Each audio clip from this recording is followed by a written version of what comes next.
Okay, this is it. This is the one that I have been dreading. I'm going to talk about my mom. So, I'm probably going to do 2 videos for this one because it's a long one and it is probably the most pivotal story that relates to everything in my life. And really, probably why I started these videos to begin with. Yes, I have a lot of stories. And yes, I have a lot of interesting things happen. But I don't think I would be who I am, where I am, and I don't even think I would have the moral or the moral compass or the wherewithal if it wasn't for my mother. So let's get into it. All right, so my mother died when I was 25. She was 50. So that is not lost on me that I was exactly half her age. And I am 48 now. So when I turn 50, I will have lived equal amounts with her and without her. My mother was amazing. She was smart, she was kind, she was funny.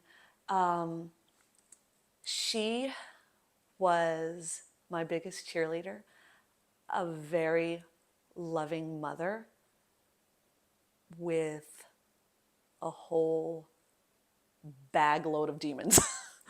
So I know that generationally speaking, there was just sadness and there was just probably a hormonal, who knows what. But I saw it in my grandmother. I saw it in my mother. And from the stories my mother told me from her youth. So stories that I had heard about her explains a lot. My mother was in the hippie era. You know, she was in that era of, peace, love, and whatever. She was charming. She was beautiful, blonde, So I think growing up in that era was hard for her and her mother, my grandmother. Some stories that she told me that I think formed her to cause her to self-medicate were things that were just abuse. And I saw it in my grandma. My grandmother was abusive to her, just horrible to her. My mother was a scapegoat. My mother was the black sheep. My mother was the reason to cause strife in the family, according to my grandmother. But I know my mother lost one of for the love of her life when she was a teenager on a motorcycle accident. He died, and the way my grandmother handled that, I think, was not she didn't handle it well,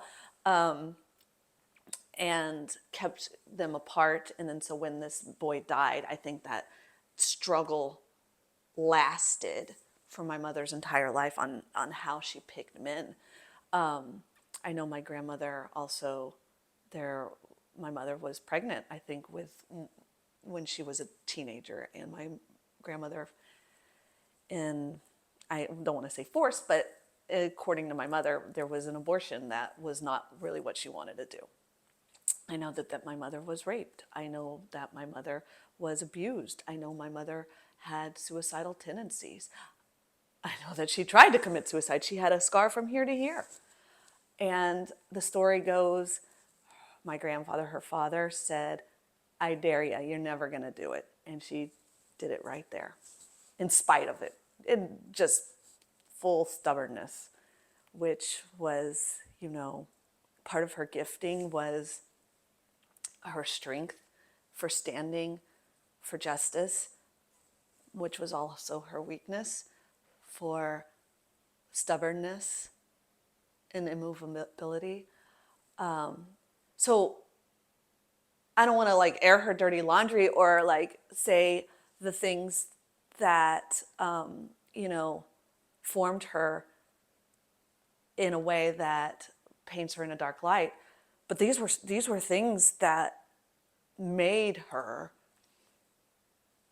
sick. That's what she was. She was sick. She had an addiction. She was an addict. So growing up in that household, I think my grandfather during those times drank. He didn't drink around me.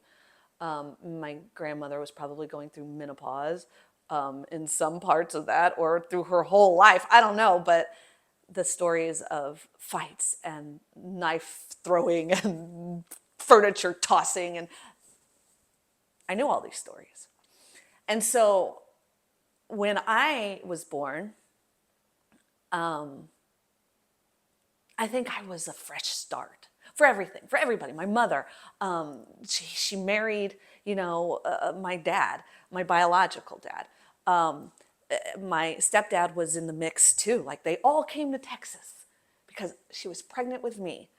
And, I think my grandmother was probably excited in a way. And my mom, got married, and it was like she was starting a life. Now, my mother did try to get married and get out of this, family one time before, and it just didn't work out. So this was her second marriage, and I think a lot of people had a lot of hopes. And when I was born, I just don't think it was enough, because it can't be. A baby can't be. Baby can't be your savior. So my mom, my grandmother kept fighting, pushing, my biological father away.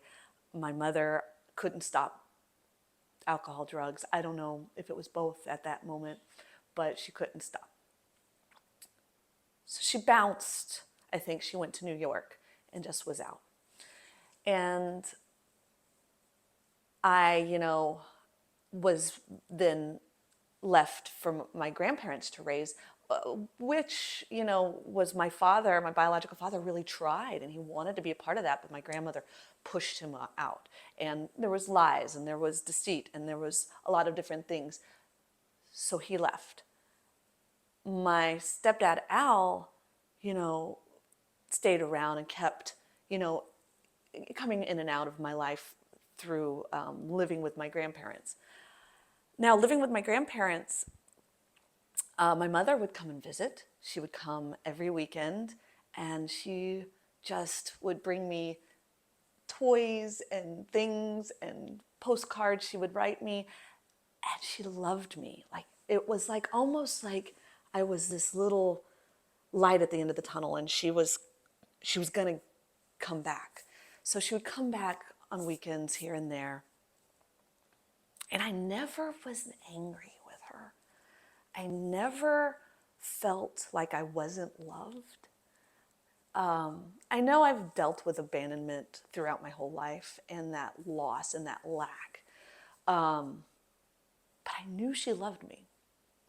And I remember during Christmas time, or even without the Christmas lights, she would honk her horn when she'd leave, and I would flick the lights on and off. And I remember that being like a tie. Like, oh, it just was so hard to watch her go. I knew she'd be back, but I never knew when. So a lot of this hurt, a lot of this emotion that I feel, it spills into my life. It's like I heal and I deal and I come through things, and I'm always shocked. Like, oh, that's because of my mom, or oh, yep, that was due to the relationship with my mother. Like, a lot of things stem back to my relationship with my mother, and I think that has a lot of people. It's a lot. I mean, women and their mothers have this connection, and no matter what, when you lose them, it's different. It's just different. So, about 8 years old, she got her act together. I was 8, not her. About my 8th year, her and Al, my stepdad, decided to get married. So, in hopes to get custody of me. And it worked. And I think, oh my gosh, Al and my mom loved each other, but they were like best friends. Like, I don't know if they really needed to be married, but they tried. They tried. So we all moved in together in this home, and the video about the poltergeist, that was the home. And she joined the PTA, and decked out her house in like southwestern 1980s furniture. And we would go to the AA meetings and the NA meetings, and I was a kid that was like in the other room every night when they would go to these meetings. And it was like I learned about the big book and the Lord's Prayer and cigarettes and coffee, because that's really all that where it was for me. But she was building a life with us as a family, and it would go well for a while. It would go well for about like 5 years or at the most. And she would have a relapse.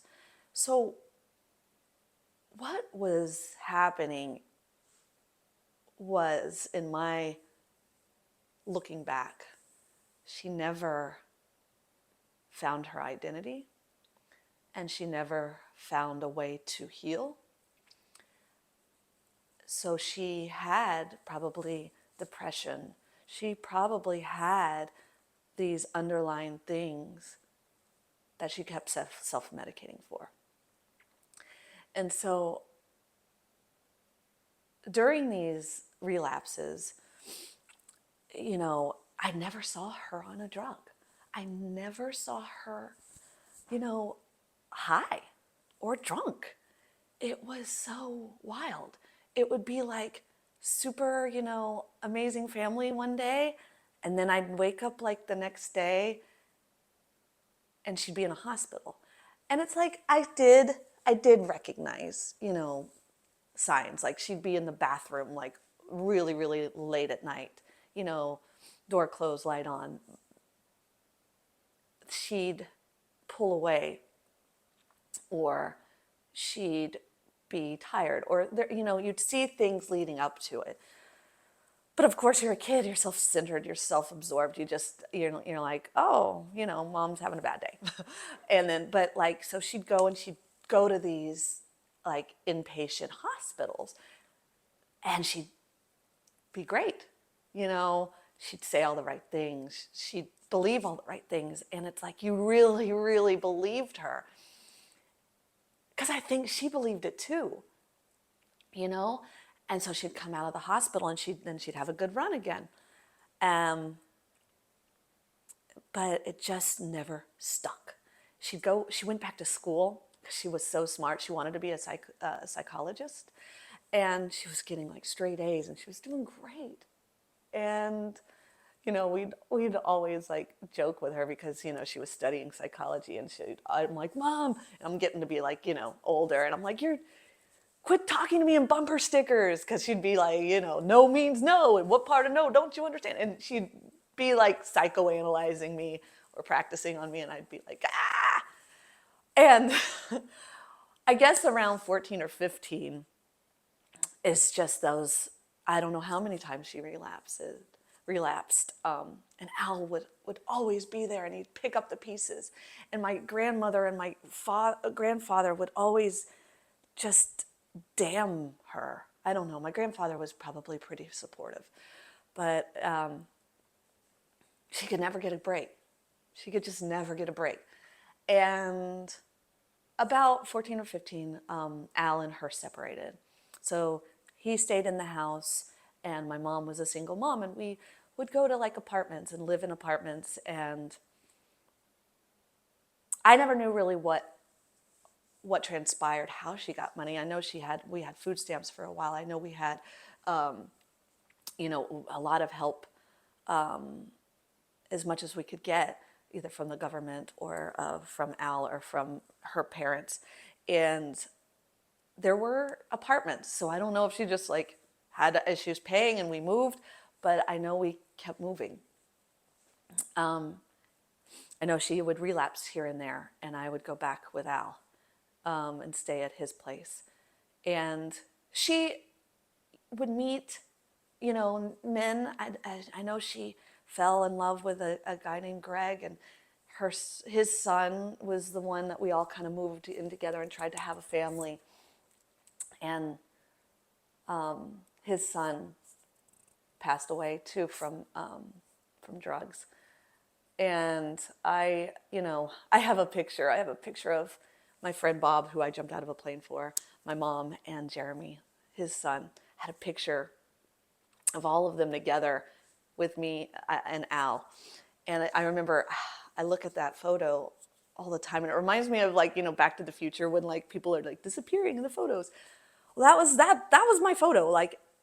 All three of them, Bob, my mom, and Jeremy, all three in that photo, are no longer with us, and it's all because of drugs. So that relationship with Greg and the boys, it was Jeremy, and his other son too. He's still around, doing good, and they broke up. And so again, we were back. My mom would date some boys, men here and there, and try and help young teens in alcohol and drugs. That was teens flocked to her. My friends flocked to her. She was an amazing mom. She was great. I wish, and I said this a million times, I wish she loved herself as much as she loved me. And I think that's where she struggled. So when I was about getting on to 16, 17, she relapsed a big time, and it was around Thanksgiving. And I had it. And this is a running theme, that I don't see people hitting bottom as much as I hit bottom first. So she didn't hit bottom. She didn't hit bottom then. She didn't hit bottom ever. So when I was about 17, I hit bottom, and I was like, I'm done. I can't do this anymore. So I moved out and moved in with Al. And it didn't go well. I didn't like how I left it. I was angry. I was pissed. I was 17. And, living with Al wasn't all that great. He's a grump. He's a grump, and I'm a teenager, and I'm trying to have my boyfriends over, and he's like, and he's trying to discipline me. And I'm like, I'm 17, you can't discipline me. It's ridiculous. I've lived on my own. Give me a break.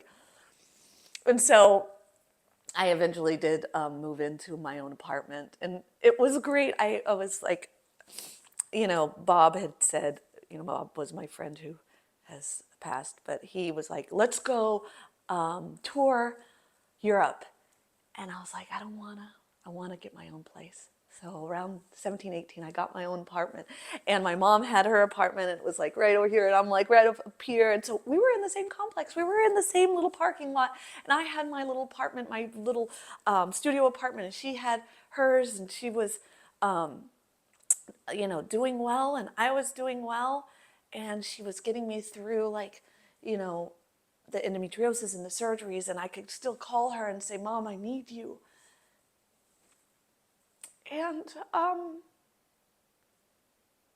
she relapsed again. This time was not on prescription drugs, not on things that she could sneak by from the doctor, different things just scripts. She was able to write scripts. That's a whole nother story, but I don't need to tell that one ever. But yeah, she had a sneaky way about her, but that was not her. That was her addiction. So when she relapsed on heroin, I was in my own apartment, and boy, she was just getting skinnier and skinnier and skinnier. And it was like she was a functioning heroin addict. I don't know if that's a thing, but it was.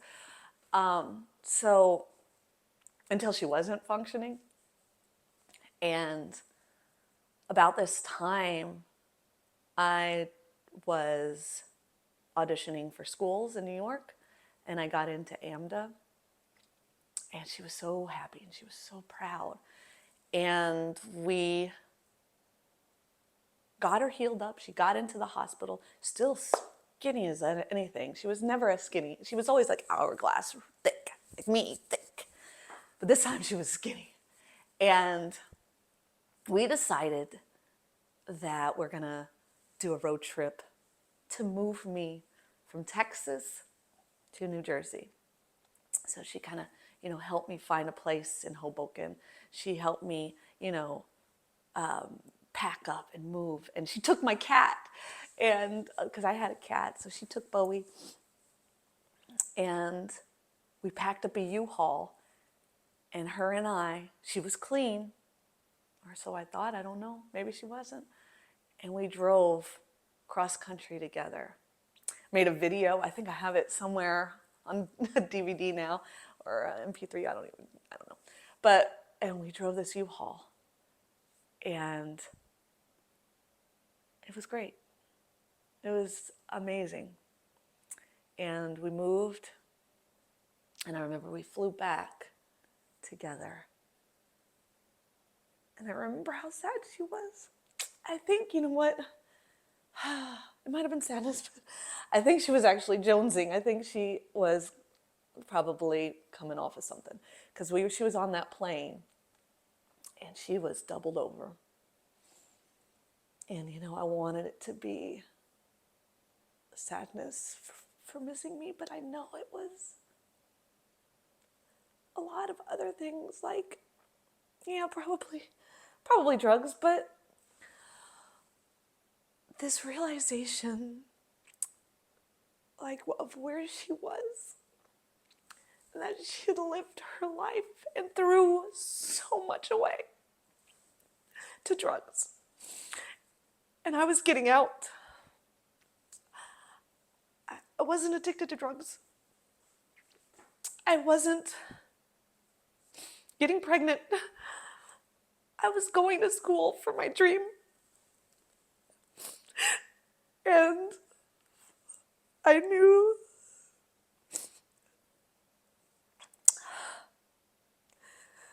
that there was I'm going to call it righteous, but a righteous jealousy. That it wasn't like she was jealous in greed, envy. It was a mirror to show her what she could have been, what she could have done. She was so wonderful as a person. And for her not to do anything with her life, I think it hit hard right then, in that moment, when she had to say goodbye to me. So we flew back to Texas. I flew her back, and I think it was just to, clean up everything I needed to clean up. And I wasn't quite ready for school. It wasn't my move-in date. And so we went back to Texas, and I settled her back into Texas, and I moved. And I was gone. And she eventually moved to New Jersey too. And that's where I'm going to stop this tape.